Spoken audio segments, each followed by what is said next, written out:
Essa historinha do fulano tá melhorando. É igual o povo fala. Não. Fala, Yagaminho. Fala aí, meus consagrados. Tudo supipa com vocês? Antes de mais nada, prazer. Pode me chamar de Yagami ou Mega Man Volante nordestino. A proposta aqui é simples. Isso aqui é tipo um mini podcast opinativo pra você ouvir enquanto lava uma louça, finge que trabalha ou só fica existindo mesmo. Esse é meu patrão. Agora, vou mandar a real.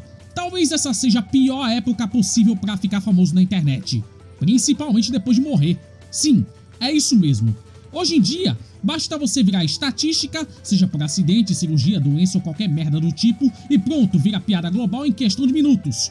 Não importa quem você foi, o algoritmo não tem respeito, só tem alcance. E a coisa piora quando é alguém minimamente conhecido.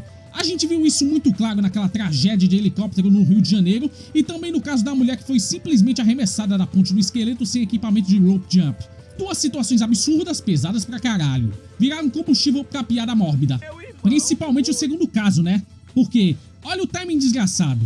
Foi no mesmo dia da estreia do Brasil na fase de grupos da Copa. Tipo, porra! Enquanto eu tava vendo aquela zaga sofrendo pra não passar vergonha contra Marrocos, tinha maluco no Twitter zoando o Ancelotti com vídeo da tragédia. Isso nem é mais resenha, entre aspas. É só falta de noção mesmo. Parece aqueles grupos de Facebook que tentam copiar o Itros foda e só entregam um gore mal feito achando que choca igual amor. Já no acidente de helicóptero, onde morreu o Oliver Tree, virou um combo clássico. Comoção sincera de quem acompanhava o cara, choque geral pela bizarrice da situação e, claro, a galera fazendo piada porque sim.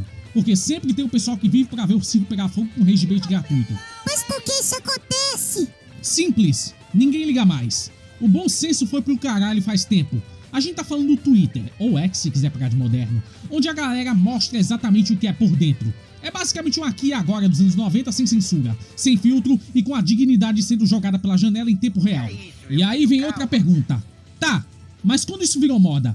Porque zoar a morte sempre existiu, mas antes ficava mais restrito a extremos. Galera de certos partidos como PCB, Unidade Popular ou células neonazistas que aparecem no jornal depois de fazer merda. Só que isso explodiu de vez na pandemia.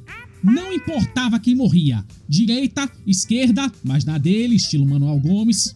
Morreu, virou meme, emoji de caveira, montagem porca, piada de reforço pro Vasco e agora com IA piorou tudo.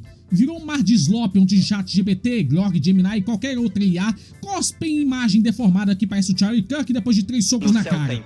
Aliás, falando nele, pra quem não sabe, Charlie Kirk era um influencer político americano que levou um tiro no pescoço durante um discurso. E o que aconteceu depois? Meme.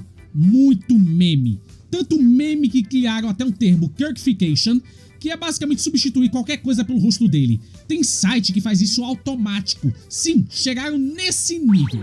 E o buraco é mais embaixo.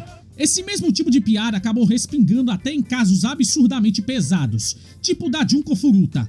Ou seja, não precisa ter feito nada de errado, basta morrer, viralizar e pronto, você vira uma figurinha de zoeira. Meus amigos, isso aqui não vai melhorar não. Na real, a tendência é só piorar. Principalmente com a polarização atual e a facilidade de criar conteúdo lixo em segundos. Se eu puder te dar um conselho, evite se expor demais, porque se der merda de qualquer tipo, pode ter certeza que vai chover meme na sua cabeça, independente de você merecer ou não. E pra deixar claro, eu não tenho problema nenhum com piada envolvendo gente que fez merda pesada. Criminoso, corrupto que fodeu um país inteiro, gente que destruiu vidas, aí é outra história. Mas quando a pessoa não fez absolutamente nada e vira chacota, aí é só prova de que a galera perdeu completamente a mão. No fim das contas, tudo isso é só pixel na tela, feito às pressas por alguém que quer atenção. Só que o impacto é real, e a falta de noção também. Nos vemos em breve.